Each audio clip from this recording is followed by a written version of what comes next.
শাড়িতে নারী, নারীর সৌন্দর্য শাড়িতে যতটা ফুটে ওঠে অন্য কোনো ড্রেসে কিন্তু এতটা ফুটে ওঠে না। আমি যেহেতু শাড়ি পরতে পারি না, তাই আমার কাছে শাড়ি পরা আর যুদ্ধ করা মনে সমান কথা।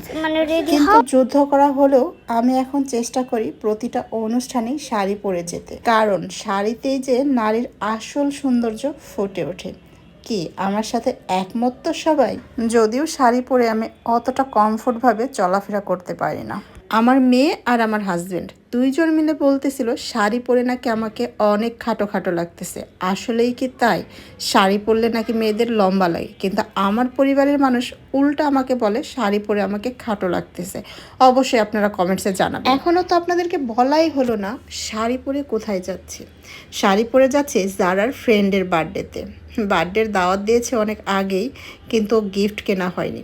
অনুষ্ঠানের ঠিক আগ মুহূর্তে গিফট কেনার জন্য আমাদের বাসার পাশেই উত্তরা স্কয়ার শপিং মলের মাম্মিস শোরুমে চলে আসলাম।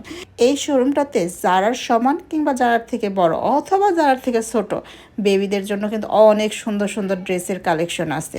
আপনারা চাইলে এইখান থেকে কেনাকাটা করতে পারেন।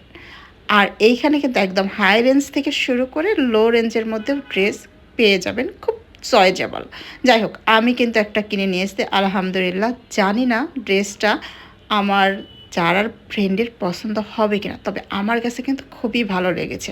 আমরা সোজা বের হয়ে রিক্সা নিয়ে চলে আসলাম যারার ফ্রেন্ডের বাসায়। যারার ফ্রেন্ডের বাসার দূরত্ব আমার বাসার থেকে মাত্র 20 টাকা রিক্সা ভাড়া। এইবার চিন্তা করেন কত কাছাকাছি থাকি আমরা সবাই। যাই হোক, আমরা কিন্তু গেটে নক করব। গেটে নক করেই দেখা যাক কে গেটটা খোলে। প্রথমেই তো গেটটা খুললো বার্থডে গার্লের মা, তারপরেই দেখা মিলল বার্থডে গার্লের সাথে। এই যে এইটাই হচ্ছে আমাদের আজকের বার্থডে গার্ল। বার্থডে গার্লের হাতে গিফটটা ধরিয়ে দিয়ে সোজা চলে আসলাম রুমে। আমি তো ভেবেছিলাম সবাই চলে আসছে, কিন্তু না, সবাই এখনও আসেনি। এখনও অনেকেই আসা বাদ আছে। সবাই কিন্তু ওয়েলকাম ড্রিঙ্কস আর ওয়েলকাম পিঠা খেয়েছে। আমি ওয়েলকাম ড্রিঙ্কসটা নিয়ে বিপদে পড়ে গিয়েছিলাম, কারণ ফ্লেভারটা ছিল ব্যানানা। কিছুক্ষণের মধ্যে সবাই চলে আসছে। এখন আমি সব বাচ্চা কাচ্চাদের একত্রিত করে বার্থডে গার্লকে উইশ করাতে নিয়ে চলে আসলাম। এই যে বিশাল বাহিনী দেখতেছেন, এদেরকে কিন্তু একত্রিত করা মুখের কথা না। যাই হোক, আমরা আগে উইশ করে নিই। ওকে, উইশ করো মানাকে।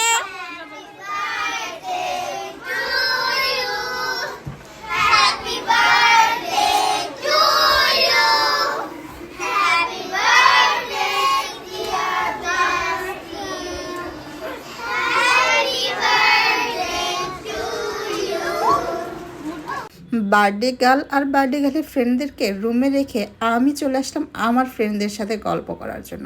এইখানে এক একজন এক এক রকমের গল্প করতেছিল। সবাইকে কিন্তু আজকে বেশ মিষ্টি লাগতেছে, তাই না? এক একজনে ঈদের পরে দেখা হয়ে মনে হচ্ছে আজকেই ঈদ। সবাই কি সুন্দর কোলাকুলি করে নিচ্ছে, মনে হচ্ছে কতদিন পরে দেখা হচ্ছে। আসলে কিন্তু এতদিন পরে কারোর সাথেই দেখা হচ্ছে না। মাত্র 2 দিন আগেই কিন্তু স্কুল করে আসলো সবাই। বাচ্চাদের কারণে আমাদের কিন্তু খুব ভালো একটা বন্ডিং হয়ে গেছে। আসলেই বাচ্চাদের উসিলায় আমরা নতুন করে আবার সেই স্কুল জীবনের ফ্রেন্ডদের মতো ফ্রেন্ড হয়ে গেছি। একেই বুঝি বলে জীবন। জীবনের চক্রটা কেমন, তাই না? স্কুল কলেজের ফ্রেন্ডদেরকে ভুলে এখন বাচ্চাদের মায়েদেরকে নিয়ে নতুন করে ফ্রেন্ডশিপ তৈরি। সবাই মিলে গল্প করতেছিলাম, মাঝখান থেকে ভাবি আবার ক্যান্ডি নিয়ে এসে দিল। আর ক্যান্ডি সেটা ছোট হোক বড় হোক সবারই পছন্দ।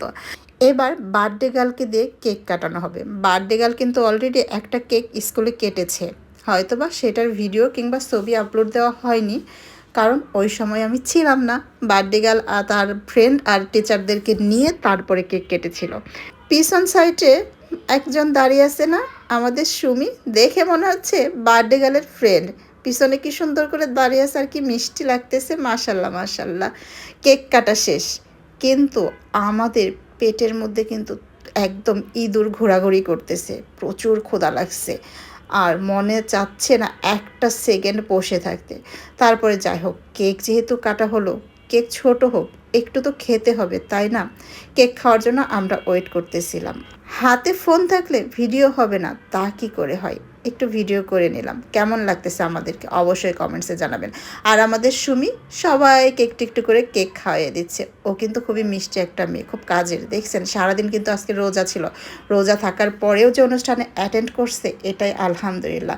এবার সবাই মিলে খাওয়া দাওয়া শুরু করব। আগে ছোট বাচ্চাদেরকে খাবার দিব, সবাই সবার বাচ্চাদেরকে খাবার দেওয়ার জন্য রেডি। আমিও যারাকে খাবার প্লেটে করে দিয়ে ওর ফ্রেন্ডদের সাথে বসিয়ে দিলাম, যারা খাচ্ছে। আর এইদিকে আমরাও সবাই বসে যাচ্ছি খাওয়ার জন্য। আজকে কিন্তু নতুন একটা খাবার খাবো, বিরিয়ানির সাথে শুটকি। কি শুনে অবাক লাগতেছে? শুটকি হলেই হয়েছে, সেটা বিরিয়ানি হোক আর ভাত, আমার তো লাগবে। খাবারের শেষে ভাই আমার একটু মিষ্টি চাই। মিষ্টি ছাড়া আমার যেন খাবার সম্পূর্ণই হয় না। আমি এক বাটি পায়েস খেয়ে নিয়েছি আলহামদুলিল্লাহ।